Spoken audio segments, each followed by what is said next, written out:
In Saina Nehwal's own words, if I don't practice a stroke for 5 days, I forget it.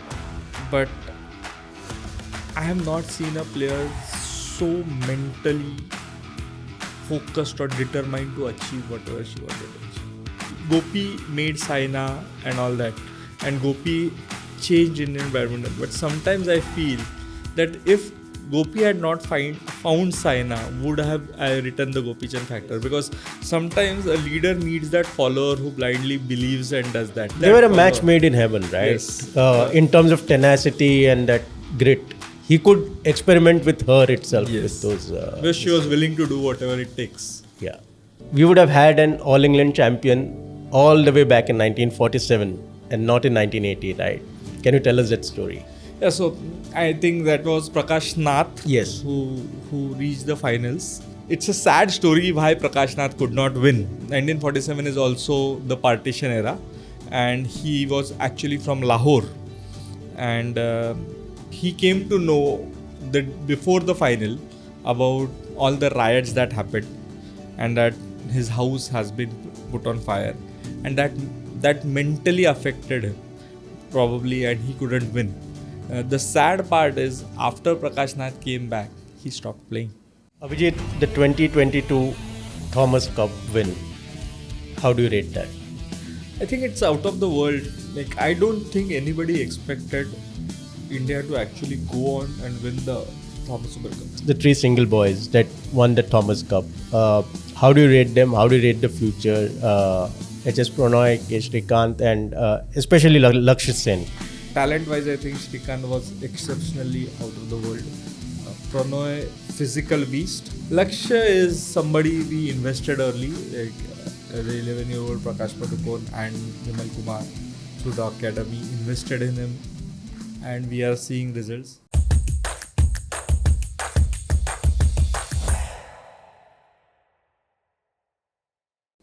I have a hypothesis about the game of badminton. And my guest today, I read his book. He's authored a book called The Gopichand Factor and the Rise and Rise of Badminton. I think I'm very fortunate to explore this book with him, explore the world of badminton with him.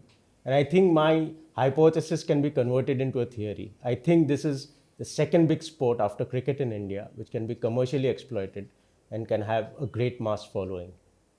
But when we research, it's not only about, badminton. There's a lot more about my guest today. He's a former inter-university player of football. He also mentors young sportsmen today. On the mental side of sport, he mentors them also in their careers. And it's going to be a fascinating subject. And recreational sport is also part of it. So please allow me to welcome Abhijeet.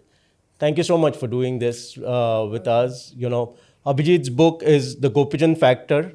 Abhijit Kulkarni, thank you so much for doing this. Abhijeet, when I was reading your book, and I see you've dedicated it to your parents. But you write a very special line. You said, for inculcating the spirit of sport and the enduring love for sport. What did you mean by that? Yeah, so it's when I see today and when I'm interacting with parents and kids, there was a certain rule my father made the first time we started playing, and there was a rule that between 5 to 7, even if I have an exam at 7:30, I was not allowed to study. I had to go out and play. Do anything, play any sport is fine, but between 5 to 7, you have to play. That is a time for you, for your health, and for your mental health. It is not to study. So even if you have an exam or whatever, when I hear a lot of kids today skipping everything because there's an exam 3 days, 4 days later, I get that shock that in my childhood, I was never allowed to skip the playtime. And that is how my love for sports happened. My father was in the railways. So in that sense, railways also gave us an opportunity to play sport, because there was a railway institute everywhere where you could play. So I come from a place called Bhusawal. So I never got any formal coaching in any sport, because that time there was no coaching happening there. But because we lived in a railway colony, I could go to the clubs, play sports, play different kind of sports, and that is how I learned most of the sports, how to play, watching others play, and that is how the love for sports also grew. How did the inter-university football thing happen? I played inter-university football, but the thing is, I also played hockey for Nasik district in the Pune University. This thing, I also played table tennis and badminton because so the thing used to be wherever there is nobody to play, a lot of times I would end up playing in because I could play most of the sport. Yeah. So every year, whichever sport you played, and lucky enough, I was good enough in football that I was a goalkeeper and our team was good enough, so we reached the university level. Before that, 11th, 12th, I was also in Bonsla Military School, so where Ah. we had a very good football team, so we used to go and play the school nationals there. So football always was that kind of a game that I loved. But yeah, I ended up playing for my college and for the in the inter-school district at least 3-4 sports. Oh, so the Bosla Military School must be a big factor also, right, along with the Yes. railways, because sport at these public schools Yes. has always been. Everybody I've met from these have had sports as part of the, culturally they are very Yeah. attuned to sport. Uh, Abhijit, of course, the big hook is badminton, but I'd be doing a great disservice to you if I'm not going to speak to you about the other fascinating areas of work that you do. From after sport, you got into sports journalism too, right? So, sports journalism, how did that happen, and It's actually a how's the funny journey? story. It's actually a funny story that when I was in PTI in Delhi, uh, I was considered to be an out and out political and natural disaster reporter because I could handle going to places where the what do you say the scenes are gory in a way and I could still cover accidents and all that. But before Athens Olympics, PTI had a desk because during the Olympics you need somebody to handle the whole desk. And I was that time covering Delhi government and all other stuff. I was that way in a way I was a rookie journalist, and in PTI you had to do everything. But they needed somebody who could man a desk who understood every different sport. And so I was basically what do you say on loan to the sports desk because somebody had to do it. And at that time, manpower is always an issue with all agencies. So I would always, because I had a love for sports, I would volunteer. If there's nobody willing to go for any sporting event to cover, outside my shift timings, I will go and cover the sport. And that is how I started doing sports journalism. And then I moved to Mumbai when Hindustan Times launched and became an out and out sports journalist. You've also taken a conscious decision not to get into cricket, and you've done multidisciplinary sports. Is it also because of your exposure with multidisciplinary sports that you chose this, or Yes and no. Means I did cricket. It's not yeah? like I did not do cricket, but I only stuck to domestic cricket in a way. So I was covering the Mumbai Ranji team for years. Okay. But as a sports person myself, when I used to play, I knew how much media would give time to the other sports. And I'm fascinated with individual sports, the stories of individual players. So, and in a newspaper, any which way you have 2, 3, 4 guys doing cricket. Cricket. So I thought that I could focus more on sports which were not that time mainstream in a way. Like when I started covering badminton in 2003, I don't think any paper really had a dedicated badminton report apart from a Hindu, Yes. which would send a journalist for all nationals, but otherwise, no. So from 2003 to almost 2018, I was at every nationals. So that is how I got so much insight into the sport. It is sport. And I think that is where my editors like Kadambari Murli, then Akshay Savai here, who let me go anywhere in India, even if there is an edition in Delhi and there is a national in Rohtak, I would still go. And that is how I think my body of work in badminton also happened. And that is how this book also happened because I had that kind of an exposure to badminton when badminton was a very niche professional sport in India. It must be a fulfilling journey, right? It's also a sport that's grown by leaps and bounds in India. Performance is Yes. spectacular, Yes. great personalities, and we'll of course delve into that. But before I get into your book, I also the work that you're doing at this point of time, which you said that takes most of your time, and you're extremely passionate about it, and you want to focus on that. Is one is your NGO through which you are equipping underprivileged kids to take up sport, use sport as a tool to basically gain employment and to uplift themselves in society. And also, so it's called Adopt, right? Yeah. If I'm correct. Would you want to tell us a little bit about the NGO part of things? So Adopt is something that me and one of my friend who is a strength and conditioning coach who has worked with the Army Sports Institute as a strength and conditioning head. So we were always trying to help a lot of players, underprivileged players who would come and who needed some kind of an help financially or in terms of sports science also. Before Adopt, I also worked as general manager operations for about couple of years when I took a break from journalism for a NGO called Lakshya, Yes. which basically supports those state level, national level athletes to go to the next level. I think if we are looking at Strata, then an Olympic gold quest, or JSW are looking at the elite of Indian players who are looking to win medals. Whereas Lakshya, when we started, it was more those kids, 14, 15, 16-year-old, who had the potential, and we created structures and systems for them. So after that, once I came back to Mumbai and again started working as a journalist, we thought that we should continue the work because the coaches were connected. They needed some kind of help. So we would introduce them to doctors or sometimes help them raise funds for it. That is how we were constantly working. And then at some stage we thought we needed a structural structure for even the corporates to help. So that is how Adopt came in. So Darshan Wagh, who is the director, who actually looks after all the logistics of that, while I am more for the players, thinking, interacting with players, planning for them. It's got a lot of scope, right? Because I was doing some research on this. This CSR funding that Indian corporate does, and I heard that sport is able to tap only about 2% of it. So you feel that that's I don't know.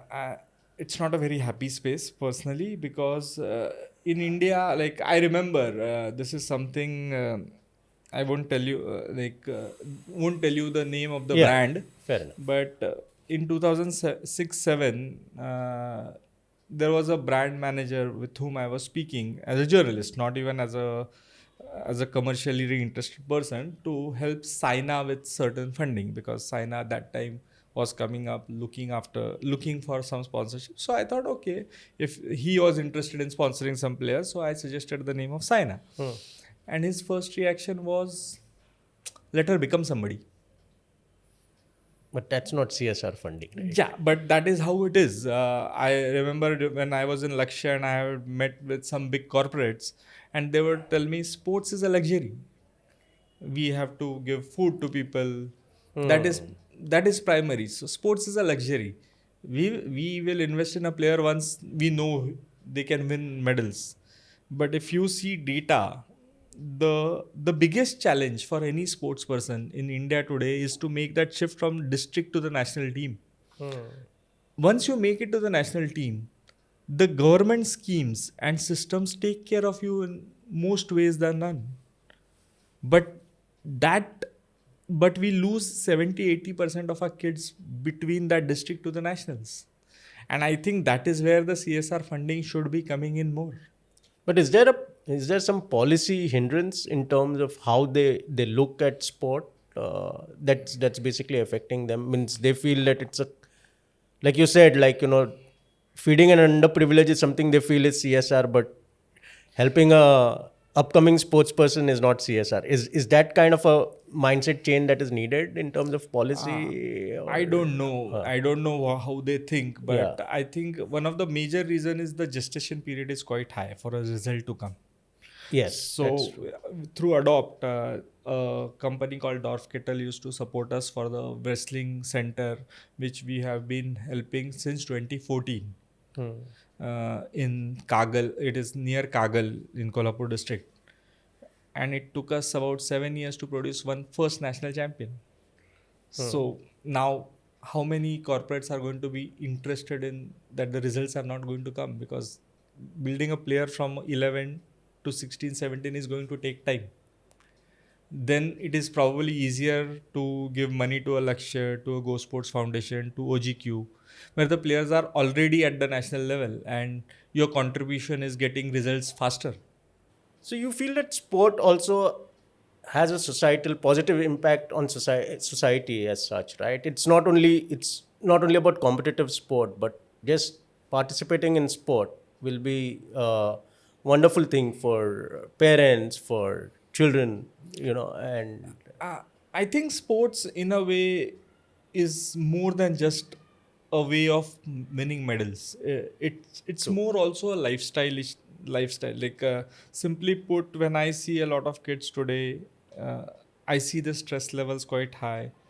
Decision making, like it's a split second decision making in sports that you don't get in academics or anywhere. So as a culture, I think sports is very important. But more than that, I look at sports, and the reason why what I said about corporates not investing in at the grassroots level is something that irritates me in a way, is that sports actually has a ability to change lives. And I'm not speaking because you become a national champion or an international champion. So even in HT, Hindustan Times, we did this series called Beyond Sports, where we actually looked at stories where sports changed life. Like there's a village near Nasik. It's more a tribal hamlet, and one of the athletics coaches did a cross country training program there. Not a single child actually went on to become a national athlete or anything, but because of that cross country training program, about 10 or 12 kids actually managed to pass the police entrance exam physicals and became havaldars or got a job in the police, and that actually changed the financial status of that hamlet. I'm sure. And it must have changed the police force also when these sports people go and work there, right? These So people, these these are people of small characters. contributions of sports can also make a social impact. Is I think that is what we True, need to look at, true, and that is where I think CSR funding in sports can help. It may not true. always produce champions, Yeah, but it can bring in societal change. yeah, yeah. So if corporate India is watching, you're spending only 2% on sport. It's a noble cause, It's not only about creating medals, it will create a societal change. I hope, people take this message from what Abhijit's experience has been, and, I hope things improve on that front. Uh, Abhijit, also another area that you're working on, and did not come up earlier, but when we were pre-shoot talking about it, and we were speaking to the team members, uh, you are also now mentoring aspirant sports people on the mental side of sport to improve their performance, etc. Fascinating subject. How have you equipped yourself with that, and how did that start? So, like I said, my sporting journey has been learning by myself, because no formal coaching in any way. And that always fascinated me, because I always thought that if you can plan slightly ahead, you can understand yourself. It Sports is also an exploration of yourself, because as athletes you need to know your body, your mind well enough to perform at your peak. So we always keep hearing people speaking about when to peak. Like not every athlete is at his peak at every competition. So planning a peak, planning when you are at your best, how you are, is an area of self exploration, right? And the way I look at my what I do as a mentor is try to help the child understand themselves and help them plan their development processes along with the coaches and the sports science experts, because even parents have the financial ability at times have the coaches best services at disposal, but they don't know when to involve what, or how to reach out to the experts. So in the mentoring process, that is one area that I try to help them, because as a journalist I had those contacts with, I had the chance to interact, so I have those contacts. At the same time, I help the child understand themselves better, believe in themselves better, Yeah. and help them plan the development process. Yeah. You're telling a fascinating story when we're talking offline as to how with your expertise in this area, helped a child who had distraction issues, was mentally not up there while performing her or his sport, not name the individual, but this thing. And as to how there was a medical test that you recommended, which basically addressed the problem. It's a fascinating story. Yeah, like there's Yeah. small, like that is where I think it's just out of the box thinking probably comes out of experience as a journalist, that you look at a bigger picture. Yeah. And also because you are looking at it from outside. Like I can give you small examples. Like Yeah. there was a tennis player whose service was not getting better. The coach and the parents thought that the player was not putting enough effort, so trying to do more service practice. But this friend of mine, strength and conditioning coach, one day I took him there. The coach is constantly complaining. What do you think? The minute he saw, he said there is an injury in the shoulder. That is why the service is not going. Wow. Or there was a badminton player's case where there used to be a pain on the top of the foot, and they went to the doctors, they tried physiotherapy, everything. And ultimate problem was very simple. The shoe was slightly bigger. The player would tie the lace too tight so that the shoe does not slip, and the lace was making indentation, because of which it was paining. Wow. Sometimes the problems are very small. Yeah. So the way I look at it is trying to help kids understand these things as early in their careers. That would probably make No, them and better sportsmen. they need the support, right? It's the additional support that you need. How would a child know about it? And Yeah. and at the formative years, very very important. How can parents or young aspirant sports people get you? They could write an email to you if they want Yeah, to. They yeah. can. Yeah. So I'm sure we'll have it in the footnotes so that fascinating work, right, Abhijit? I think you also, I find that also with cricket a little bit. Than yesteryear players, if you see some of the players today, one is they're not playing multi-sport discipline, and second is they come from that regimented coaching system, video analysis, this, that. A lot of feedback is being given to them. So probably they are not mentally, you feel that development, that personal development is not right up there. I'm taking the case of cricket because I work there, but I yeah. don't know about the mental part of it, Yeah. but if you talk to any of the sports guys who are sports physiotherapists and trainers who are looking at it, Yeah. We have this great catchphrase in India which says, catch them young. Yeah. So today parents come at the age of 6 and want to specialize in a sport. And we are seeing imbalances, physical imbalances Yes. in the body that leads to injuries later. So we always speak about European sport, but the primary base is that even if you catch them young, till 10, 12, the kids are playing multiple sports. They are focusing on overall physical development. Whereas in India, we start specializing at 6 and 7, and probably that is an area where we should be looking at. Multiple sporting disciplines. Early, Do we have a sports policy as such? I remember all those years back when I was in Australia studying sports management. They had a policy where they encouraged children to play multiple sporting disciplines till a particular age, till they started specializing in something. I don't think we have anything like we have a sports policy, Yes. but I don't think it is something more about. It is more about governance. It's more about governance. And somebody who's wanting to play cricket, probably they're in that whole ecosystem of cricket itself, right? The other sports don't come into the picture. So it's an area for people to think about and, this thing. So as we end this segment, Abhijit, your big book. That's why I got here. The fascinating sport of badminton originated in India.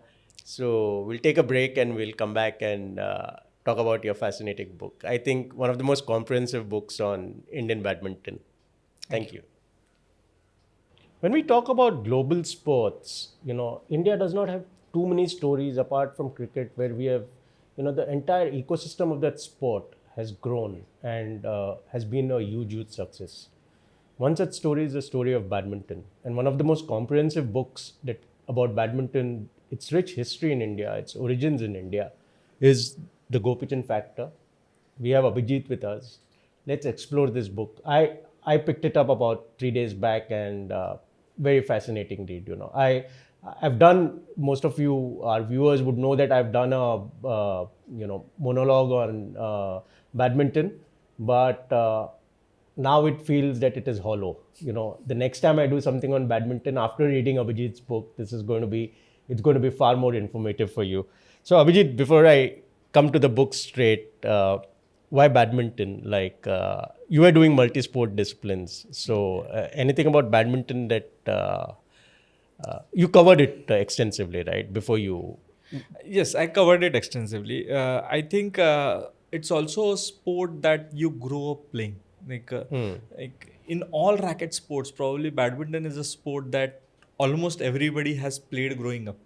Yes. Maybe not professionally, maybe not even on a court. Yeah. But you have played it. So in that sense, you enjoy watching the sport. And that is how I got more and more fascinated with the sport.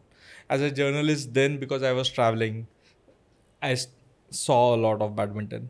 I got involved a lot more in badminton because by the time when Gopichand took over as the chief coach, there were enough controversies. So as a journalist, I had to go in depth in the sport to break news, know what is happening. So that also, the game kept on pulling me into it more and more and more. And that is how badminton became my prime. Like every journalist has that one specialization that you look at. Badminton became mine over the years, and I became in a way an integral part of the badminton structure of India, and that is how badminton keep growing with on me. A fulfilling journey, right? Means I haven't seen a sport like cricket has been there, and if you get in today, but here you've grown. Your sports journalism has grown along with the sport, Yes. almost technically to say that. From if we, I just wanted to briefly understand the sport according to you.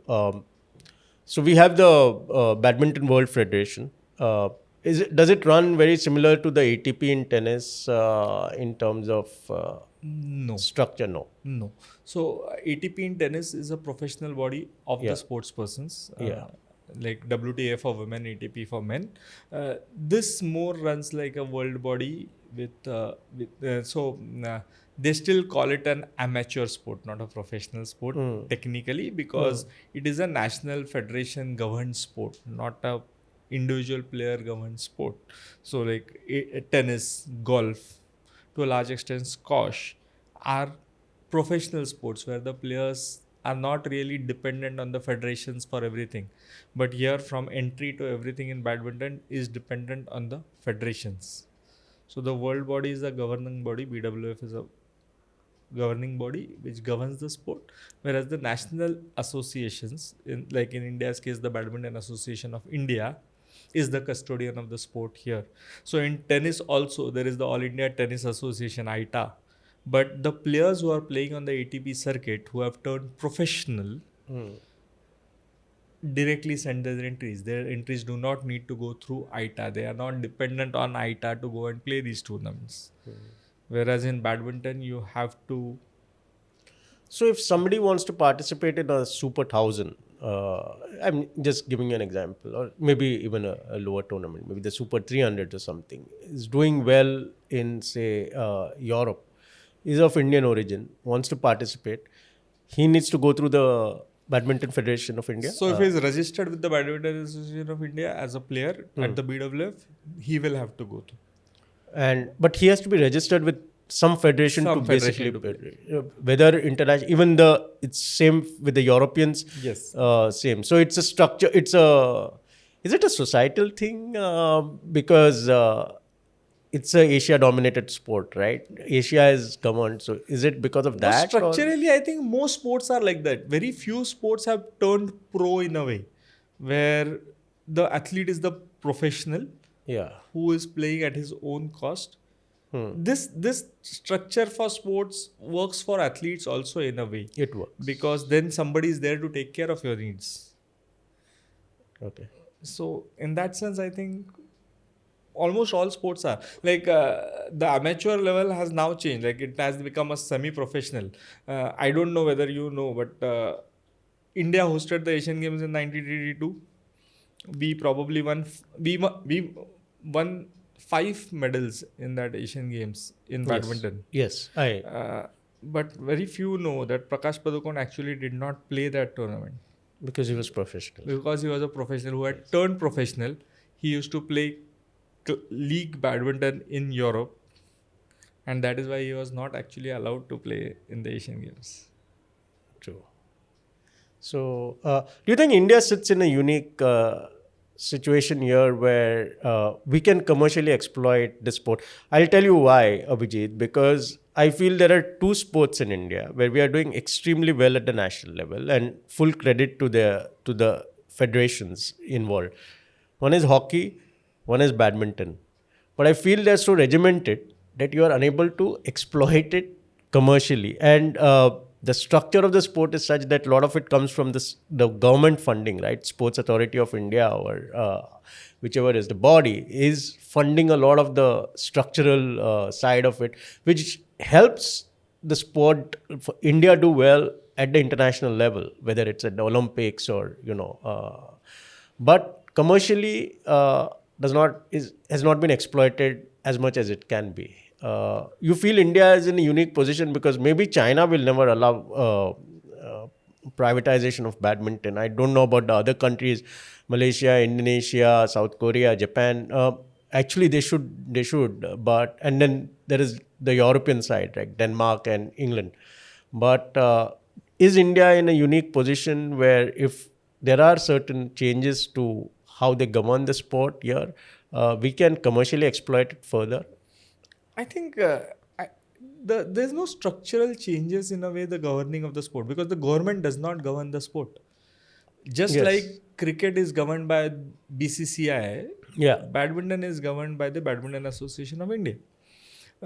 The funding from the national government or the Sports Authority of India comes for training and international tournament exposure to the top players or the potential future stars of Indian badminton. But otherwise, there is nothing that stops the corporate world to get involved and probably look at it from a commercial point of view, because the numbers are staggering even in terms of domestic tournaments. So if somebody wants to invest in a sport commercially, it's possible. In fact, when you are speaking about other countries, Japan is a prime example that Japan badminton is actually run by different companies. So different companies have centers across Japan where they identify and nurture talent, and those companies or the corporates are actually funding the development of badminton. True. But that will also make the sport more commercially dynamic than the Indian system. How critical is the government funding for badminton in India? Can they do it on their own, like say cricket? Like BCCI does not need government funds to carry out its domestic structure, grassroots level sport, right? How critical is the government funding, and you feel that the Badminton Federation can become more autonomous in this region as compared to... To begin with, there is no government funding at the grassroots level. Yeah, okay. It is only for the national camps and then international tournament exposure. So the entire grassroots tournament structure in India is run sans the government funding. So in that sense, almost most sports in India at the grassroots are run as private entities. So when you need the most, you need to be handheld. That's when you're on your own, So and the it's only players need to be handled. The yes. federation doesn't need Federation to be. doesn't. Okay, if a sponsors come in at the grassroots level, that would help develop more players because the players will get some financial benefit out of it. Right now, the structure is such that through sponsors for the tournaments and entry fee from the players is how most of the Indian domestic tournaments are run. So coming to your book, the first chapter, context, fantastic. You also mentioned Hamjoli. Maybe a little younger, maybe we should have made Jitendra the brand ambassador of badminton, except for the way he was trying to receive Leena Chandravarkar's serve. But, great. And the way you also explained as to how people play, it shows your research, it shows your observation. When you're playing it recreationally, we don't try to win points. We try to keep the rallies open, and that was such a nice point that you made about it. A few years back, when I was doing up my house, I found some old badminton rackets, and my man Friday said, "Arey sir, he was from UP." He said, "Sir, मैं ये ले जा सकता हूँ." So I said, "Yeah, sure, you can take it." So and he took it, and then few days later, I was just speaking to him on the phone. I said, "क्या कर रहा था?" So he said, "चिड़िया खेल रहा था." So, and I didn't get a point. I said, "चिड़िया क्या होता है?" He said, "अरे आपने दिया ना मुझे उस दिन." So so the game at the recreational level is fantastic. But you also mention in your book that competitively it's really growing in India, right? The participation at every junior level is going up. How do you see the sport growing in the country? Have you seen an exponential growth? And I think ever since Saina played that 2008 Olympic quarterfinal, I would say safely we have grown tenfold in terms of number of participation. At the competitive level. At the competitive level. And the level of badminton played, even at an under 11 and under 13 level, must have gone some 25-30 times. So in terms of competition in Indian badminton, we are at a crazy level. I remember when I started covering badminton and we used to go to the states and the nationals, we could predict the top, the last 8, 99 out of 100 times. Today, we can't even predict at a 11 and a 13 level who is going to reach the second round. That is the kind of competition we are looking at. Augurs well for the sport, right? Yes. Augurs well for the sport. And is it pan-India or you have the nerve centers? We have the nerve centers. So yeah. I personally believe that we are only at a 25% intake of talent because we are still, there are only certain states who are doing enough for the game to grow. In terms of coaching, I'm not speaking in terms of competition. All states are having competitions, but in terms of nurturing talent, I think only 5 or 6, 7 states are actually invested in it. So in that sense, we have not really tapped the talent across India. That can be at our disposal if we really want to. Is it an expensive sport to pick up? I think almost every sport today every is sport expensive. is, yes. So if you want to play the sport, then but clubs can come up, right?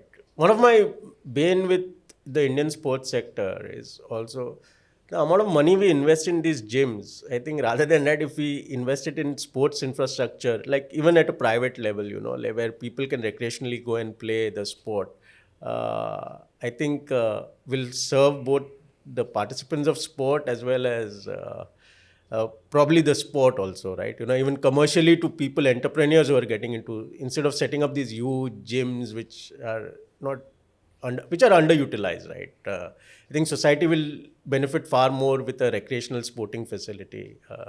I think it's changing. It's changing. It is. Today, the number of places to just play sport, like commercially, are going up. True. Like it started with probably football turfs, Yeah. but now we are seeing other sports facilities also coming up. I think it is more to do with the economic status of the country also, where now we are at a level where recreation is becoming important for at least a generation of ours. Like when I was playing, or I was covering sport, senior or veteran, 35 plus, 40 plus sports events would rarely happen. Today, it is a rage. So because everybody now wants to play, wants to do some physical activity, or remind themselves that they used to play a sport at some stage, so they now want to connect again. And badminton is a great sport, right? Means Yes. you also have to see whether a sport will work recreationally or not for a 35-year-old. Yes. Season ball cricket may not. Yes. Badminton certainly yes. Tennis may not. It's a very far more technical sport. Badminton, yes. So it's a great sport, I think, also from that point of view. Coming from your book, the context was great, but the history of badminton is great. I want people to. You've sold out all your copies, so I'm sure the second edition with updates is much the call of sports fans, sports enthusiasts, and when they read this, they will realize why. Uh, the sport originated in India. It's got a rich history. I thought it was Nandu Natekar and we know the Prakash Padukones, the Gopichands, Jwala Gutta, who you've covered in this book, Saina, Sindhu, Today Lakshya Sen is the flavor of the season. But there are far more fascinating characters to this sport, and that's what makes this sport so rich in India, right? So I read your book. This was the chapter that engrossed me the most. The other Prakash. What a sad story where it ends. But we would have had an All England champion all the way back in 1947 and not in 1980, right? Can you tell us that story? Yeah, so I think that was Prakash Nath, Yes. who reached the finals, and also I'm sure you read it. And there's a story that there was one more Indian who could have reached the final, Devinder Dillo, who it so happened that both of them were to play each other at the quarterfinal stage, and instead of tiring each other, they just went for a toss, and Prakash Nath won the toss and reached the final. So Salim Javed are not the originators of tossing a coin and finding the manipulation, right? It happened all the way back in 1947. It's a sad story why Prakash Nath could not win. Yes. And But please tell it. So 1947 is also the partition era, and he was actually from Lahore, and he came to know that before the final about all the riots that happened, and that his house has been put on fire, and that mentally affected him probably, and he couldn't win. The sad part is after Prakash Nath came back, he stopped playing. Yes, you write in the book that his house in Lahore was burnt. His family had moved to New Delhi, and he never played badminton again. Yeah. I'm sure those must be trying circumstances. But all records say that he was the favorite to win it, right? He would have won it if could have won it. probably. What a sad story. But badminton continued. It endured in this country despite the social changes, our economical downturns, etc. Badminton has thrived. Another person, few people, Kaval Thakur Singh, am I pronouncing her correctly? Her Bollywood connection. Kanwal Singh Thakur. Kaval Singh Thakur. Yeah. Her Bollywood connection and her achievements. If we think it all started with Saina and Sindhu, she's done something special I before. think it was a generation of players. It was Kanwal, Ami Ghia from Mumbai. There was somebody called Damayanti Tambe. She was considered to be extremely good player, 2-time national champion. Didn't dwell much up on her in the book, but basically her husband was in the forces, and she lost her husband in one of those India-Pakistan wars, and then she stopped playing. Yeah, I read. So there were we always had good talent. We always had that kind of talent which had the ability to play at the national international level. Yeah. I think ambition was a problem for most of them in the Yeah. ways ki they played because they enjoyed playing, not because they were looking at making a But I career think out of sport. societally that time sport was amateur, right? It was Yeah, not professional. yeah. So in that sense, they didn't go that far in terms of achievements in a way. Like Nandu Natekar, we speak so highly about, but if you go at the records, you won't find some kind of a record of an exceptionally top badminton player like the Englishman, or even then US used to dominate all England at times. Oh, is it? There were players from US who played very well. So in that sense, Indian badminton was not that big in that sense where achievement wise on the international stage. But I'm sure when I have spoken to a lot of international players, former players, they keep talking about the level of talent or the skills that that generation had, the touch that they had for playing badminton. And even today, I remember Gopichand always mentioning this to us, that it is our skill that is even superior to the Chinese. If we can get fitter, we will probably dominate them.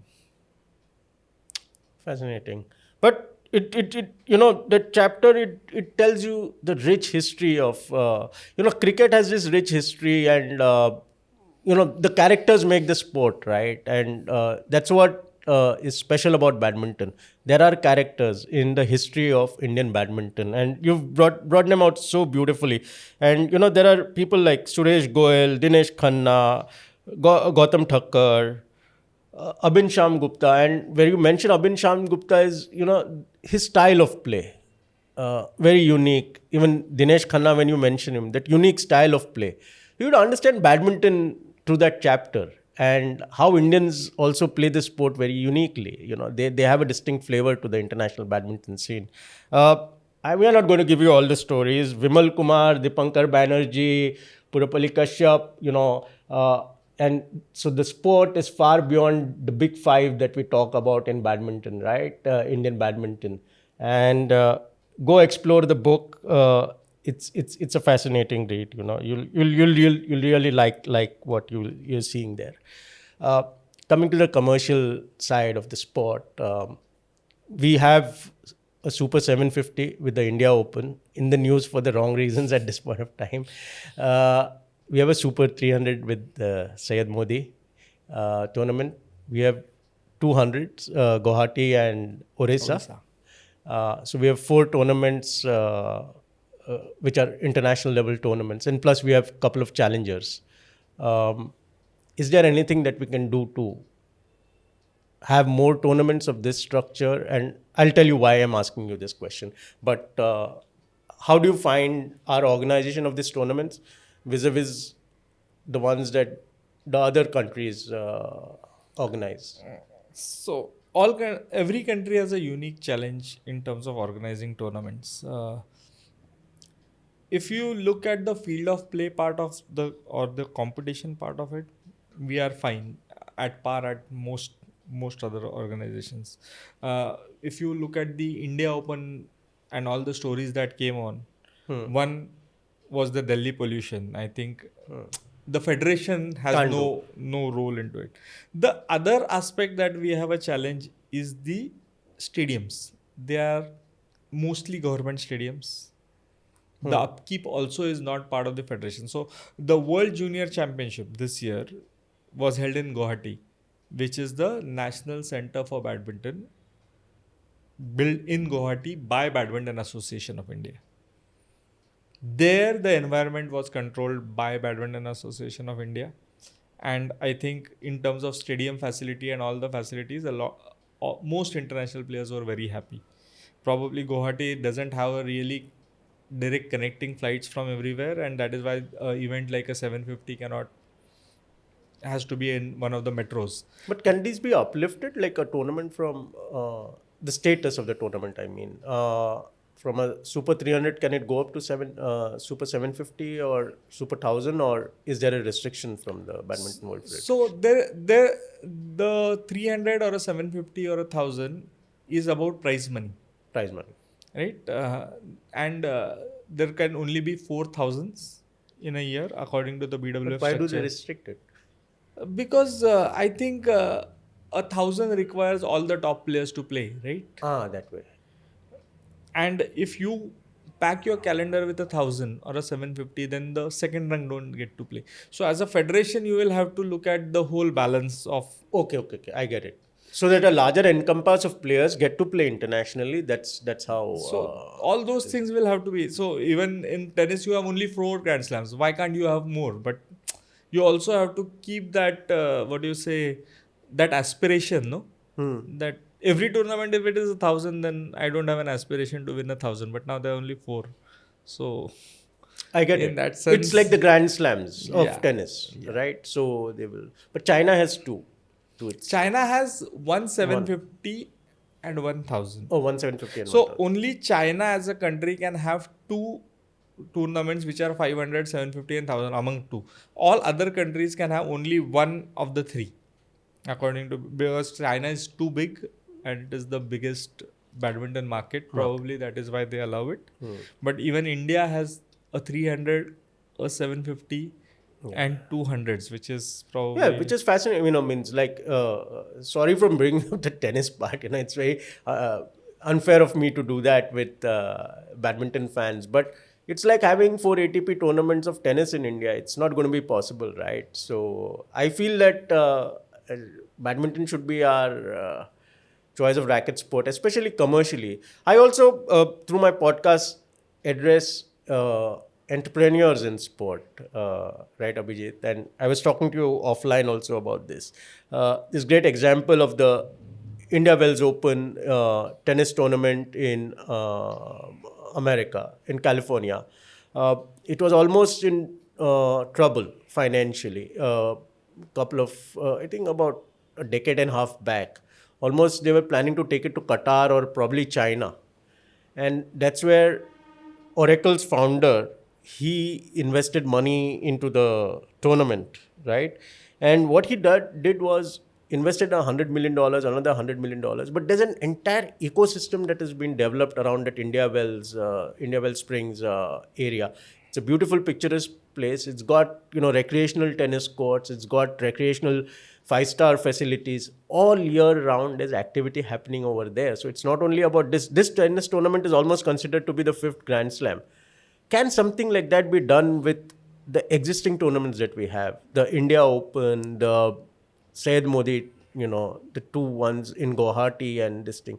Can a big, deep sponsor like say an Ambani or the Jindals, they look like the foremost in terms of deep pockets? Because you were telling me earlier also, and I'll allow you to explain, sponsorship has not always helped from the private sector investment into this. What are your views on that? So yes, commercially, if money comes in, all these things are possible. Like we have been having a India Open since 2008. It Yes. started as a Grand Prix, reached a Super 500, now reached a 750. But it is only in the last 2 years that we made it a ticketing event. Till then, it was a free entry. And initially, people would not come. But now, badminton has become that big that you can keep a ticket and still people come. Now, it is, to a large extent, it is not the federation which is probably capable of doing all these things in terms of commercially exploiting, creating fan zones, experience zones. It's probably a sports management firm or some investor who has to come in. The challenge, I think, and it's not just badminton, but in overall sports in India, is the fight for control. So a sports management firm or anybody coming in or a commercial partner coming in has to have that balance that they are doing everything but not trying to govern the sport. Whereas the federation need to give them the freedom to do everything that will spread the sport. What happens with cricket also? How many of the BCCI guys are actually attuned, right? It's only after the IPL that happened. But they are also equally regimented. But but you feel that the choice of of a private investor has to be there. And you were telling me offline, at least with a 5 to 7 year or a year horizon. But do you see the potential to take up these tournaments too, especially from an India point of view itself? From the badminton world, the India Open is a very prestigious tournament. Probably also has a reckoning in the international level, but maybe commercially within our own country, in terms of its popularity and its importance, it can surely be worked on through Yes, private. there's like we have been talking about this. Like Yeah. I think every India Open I go, because I come from a media background. I now I'm on the side where I'm helping Badminton Association of India with the communications and the publicity part also. We have been talking about fan zones. We have been talking about so many things that we can do to engage fans, to create that environment, because it's not just about badminton. We can create so many things around it.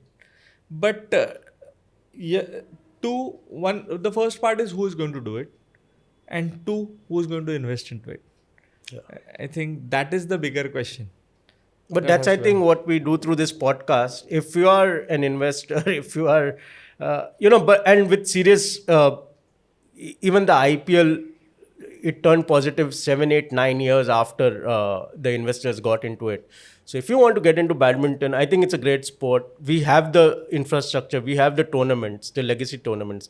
And why I ask you this is, I have another hypothesis about the IPL kind of leagues to legacy tournaments. Where should the investment go for other sporting disciplines other than cricket? We'll take a break. We'll come back to it. Badminton has experimented with a Premier Badminton League. I want to talk to you about that too. You've explored that in your book. So we'll take a break and then we'll come back to this, right? Thanks, Abhijit. Thank you. So before we took the break, we were talking about IPL, how IPL has influenced most other sporting disciplines in India, and how other sporting disciplines have taken to the IPL format to basically commercially exploit the sport or to popularize their sport.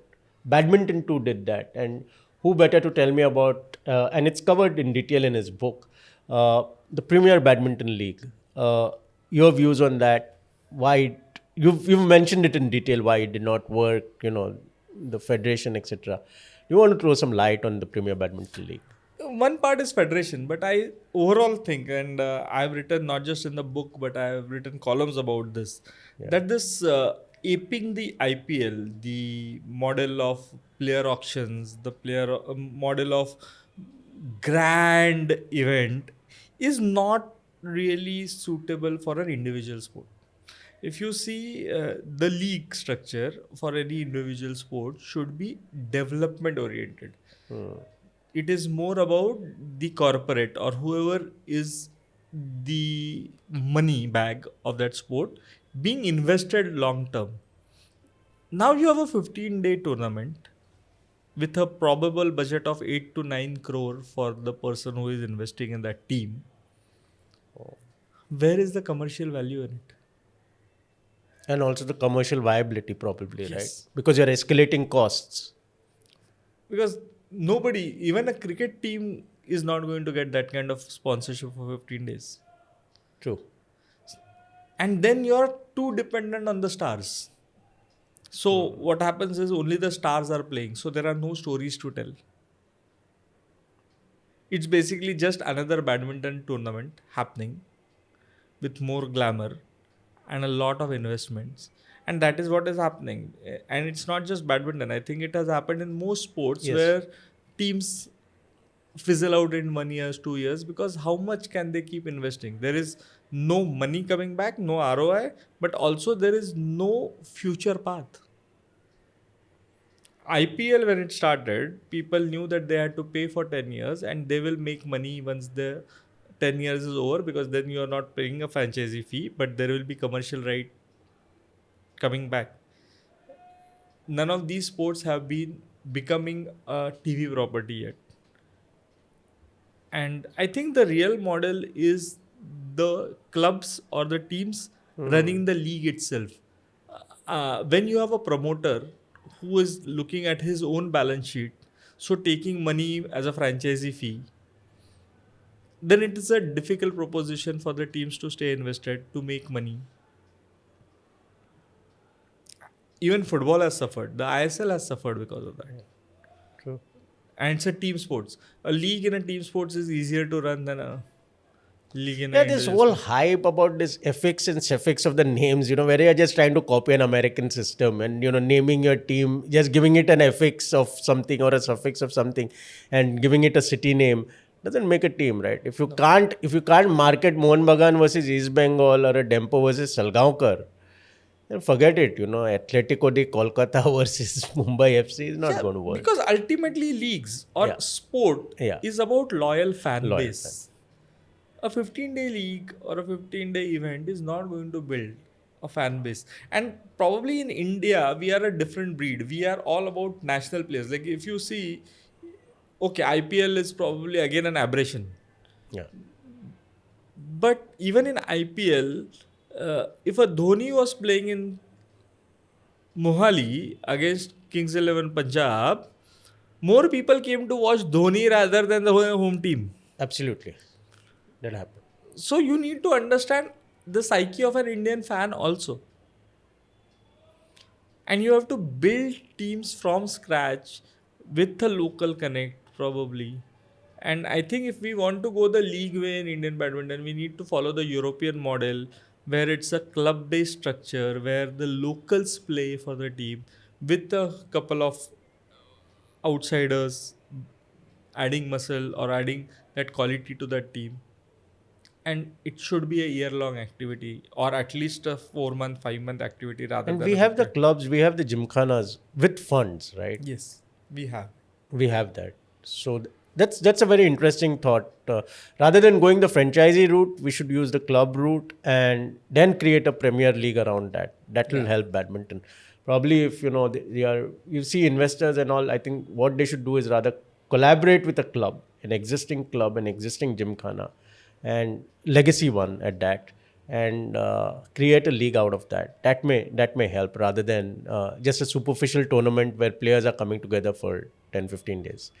Uh, I can't let you go, Abhijit, without talking about some of the greatest characters of Indian badminton, right?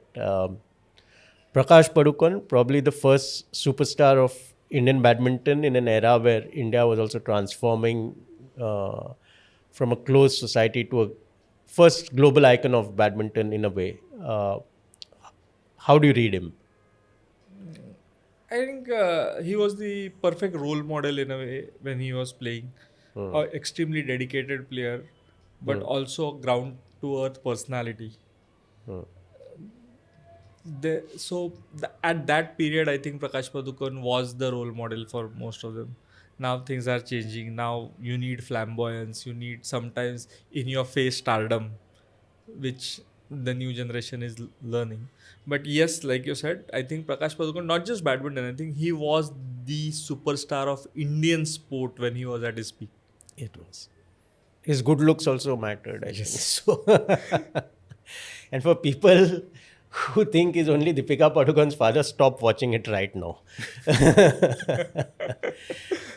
Pullela Gopichand. Pullela Gopichand is a more hardworking champion, I'll say. And I think when I have interacted with players, that difference I have seen. Like even players, top players who have compared Gopichand and Prakash Padukone as coaches, as leaders, as mentors.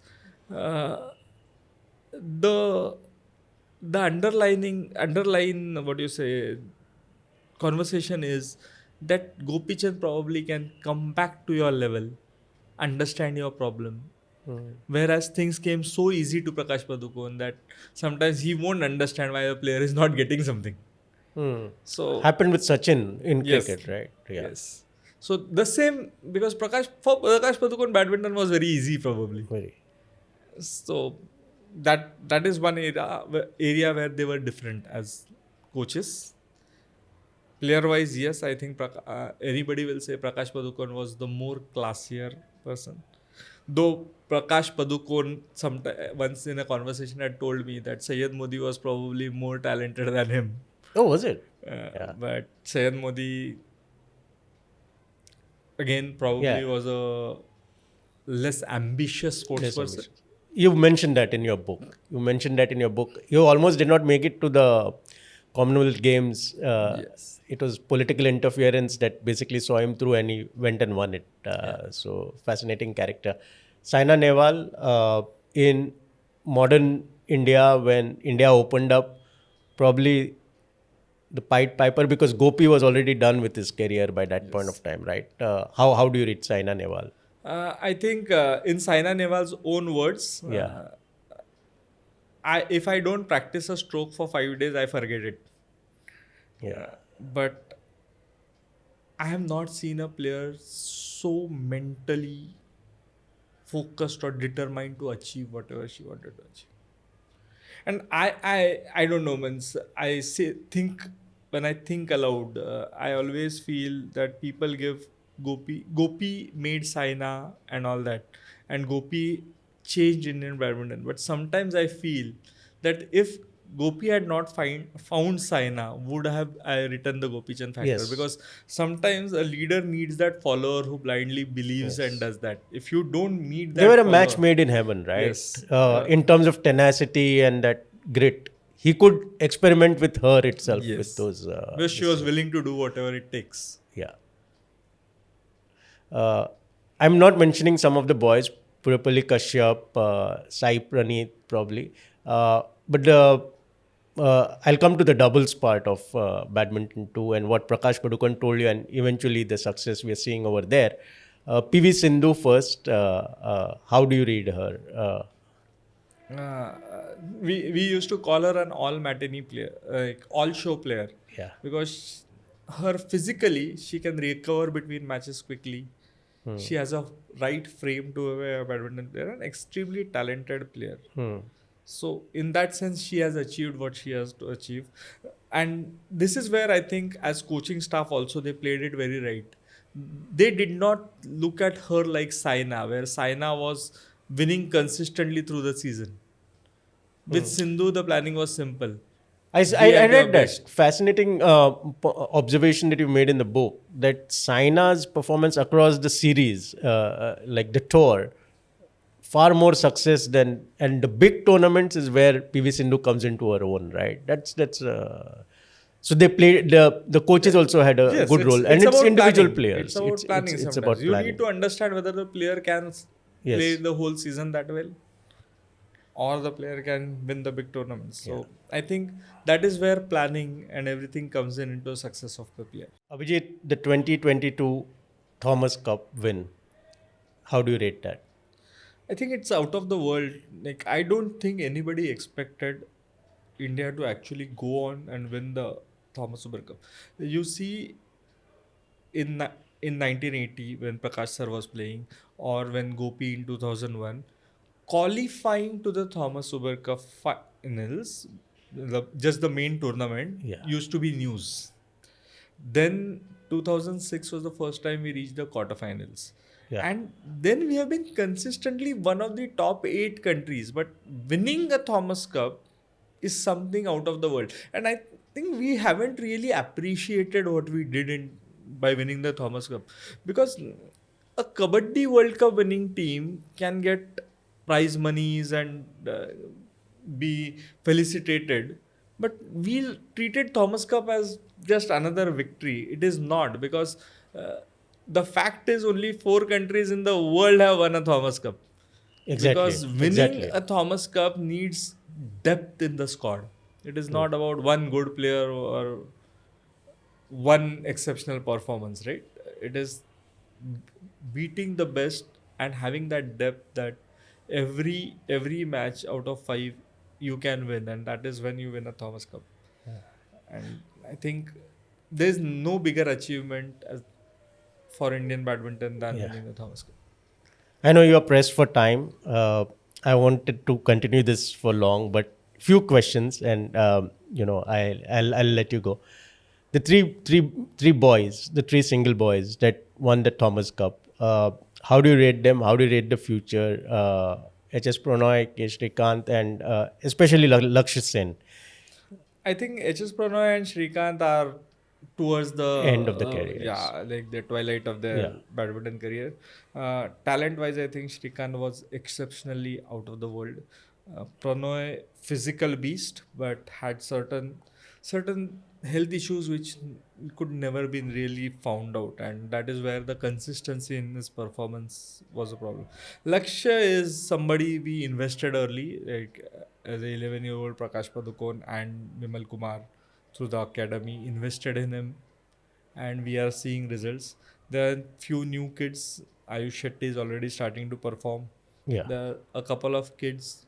I think the real challenge now is how do we groom, because the transition from junior to senior is not very easy, Not easy to. and that transition, if we plan, Hmm.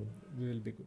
So Abhijit, you feel it's looking good, the talent that is coming up in the Yes. upcoming talent. There'll be Yes. a transition phase, but Yes, will it in be terms good? of talent, I think we are at a very good spot. We have Yeah. enough talented players. I won't extrapolate it to say that we are going to create more Sainas and Sindhus, Yes. because there's a huge process that gets involved into it. I hope we continue with that process. The one positive that I look at when I started covering badminton, getting into the Indian team was the epitome of ambition. So there were a lot of players who used to go with the Indian team, would skip breakfast or lunch or something because they needed to save that allowance that they got, and then shop. Today the psyche has changed. Now every player wants excellence, wants to achieve a lot more, and I think that psyche is driving success. Now if the system as a whole can support that push from every individual athlete, we will have a lot more champions in the coming future. That's good.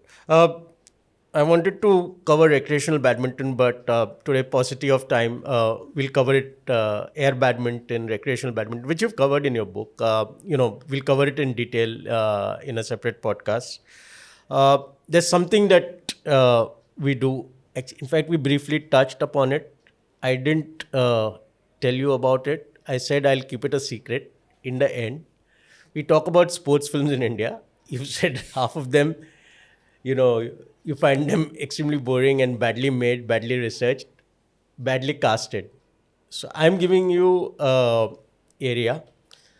The two colossal figures of Indian badminton, great players, great coaches, are institutions in themselves, run great institutions, okay? Prakash Padukone, Pullela Gopichand, all right? The script is that these are the two colossal bodies. They both operate separately. You know their personalities in detail. We will cover them in detail next time.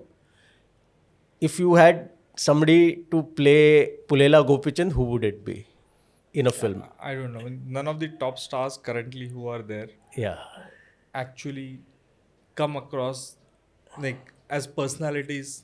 Yeah. Would Can you want a actually- Telugu star in it, or would you? So I know a backstory, and Yeah. there was a movie being planned on Gopichand Yeah. after the Saina movie, Yeah. and there was a Telugu actor which Gopi was pushing for because he believed that actor, Yeah. one, had a physical resemblance to him, Yeah. and two, had played badminton with Gopi, so he knew his mannerism. Huh. But I think that actor wasn't sellable in the Hindi film industry, and it didn't work out. But I think if we are really looking at inspiration from Bollywood is what most of our directors keep talking. Inspiration from Hollywood movies. Yeah. I think one area that is important in sports movies is proper casting. You select the person who is the closest physical match also to the person they are playing, not just a star value. Like Mary Com is a perfect example. They took a star and built a movie around her. Yeah. Terrible movie. Dangal, okay, Yes. the father was but they made him look more human than a machine, because it was not about the player but about the coach. But that is the part that I would. Pullela Gopichand we've covered. Prakash Padukone, and I'd like to ask you one suggestion. Yeah. Ranveer Singh, his son-in-law. Yeah. First of all, I'm not married, but I don't want to know. Getting into your father-in-law's footsteps would be more difficult than one, right? Yeah. But do you think he'll be able to pull it off? I don't For know him, if it'll be a dream role, probably. Yes, I'm not. I'm Yeah. not some. But I think you need a, what do you say? A softer personality. softer, but maybe, chocolate Ranveer figure. can do it. He Yeah, but like he looked very. I think he looked the part when he played Kapil Dev, he looked the part. Yeah. because again that North Indian. But my problem with that film was they made all those players look caricaturish, and I don't think they were as amateurish as they tried to make them to be, right? Let's not talk about creative liberty. This thing. Yeah. But film, the why I say this, and this is nothing to do with badminton. But that is what pissed me about movies was, I think all of you must have seen Dangal. Yeah. And there's a scene at the end where Amir Khan apparently is being locked by the coach. And sorry to say this about my fraternity also, that the commentator during at Asian Games actually quoted that incident and spoke as if it actually had happened.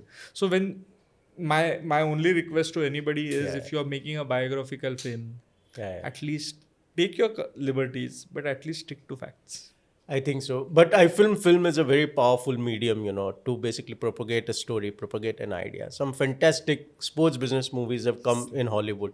We need to take a leaf out of that. Maybe in Pullela Gopichand, the player, his role in a film may not be as important as what he achieved as a coach. Fascinating subject. I know you have to go. This was really wonderful. Before I let you go, your three most favorite badminton players across the world, not only India. Who would you rate them? Across the world, in the current, if you... No, across. All time. All time, I'll explain why. Yes, and, please. I'm not going too far back in history because it's very difficult to compare players with era. So I'll stick to the generation that I have covered. I think for me, one of the most fascinating player for me has always been Carolina Marin. For a player coming from Spain with no legacy as a sport, and the way she operated, the crazy, madness to win is something that she brought. Then people speak about Lindan, but I really loved watching Lee Chong-wei play. It was a perfect badminton player in a way, the way he played. True. So that way, I was more fascinated by Lee Chong-wei, and it was a machine in operation with the physical movement and all. So that way, I loved watching Lee Chong-wei play, and Tai Tzu-Ying just for the charm she brought to badminton, because over the years badminton has become too monotonous, flat game. There was a player who changed the way badminton played. She played the way she wanted to play. Yeah. She lost because of that, but sometimes you need people who are not conforming to the norms and playing differently. I think great stories, Abhijeet. The characters, the players, they make the sport what it is. We've fortunately or unfortunately been a cricket country. We know about our cricket characters. But today I hope people have realized and they've explored what great characters badminton players are too. And, how blessed we are in India in terms of our past, our present, and the future also looks good. This is the first, but not the last in terms of badminton. I'm glad we discovered you, Abhijeet. Thank you so much. There's fascinating work you're doing with aspirational athletes in terms of, we picked up on that. Is there something you'd like to tell our aspirational athletes and their parents who basically are their guardians? I think over the years that I have been in sports and everything, and I'll go back to mythology, and ever since I was a child, this story that we have all heard about Arjuna, and about how Arjuna could only see the eye of the fish when he was finishing that. I think it's a great story to tell, but it doesn't really tell us the picture.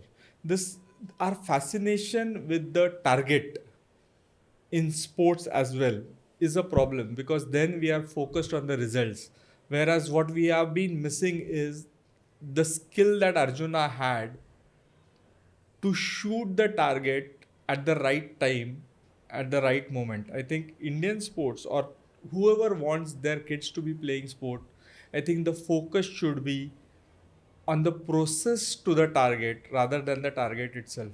And that is one area that I keep seeing that happens, and that is where the burnout and the emotional stress of the player is. So I think the target, having the target and eye on the target is fine, but it is the journey to the target that defines a player.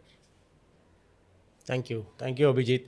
This is wonderful, and there's more to Abhijit than just his badminton. The fascinating subject that he was also talking about is how a young child should know his body type and which sport to take.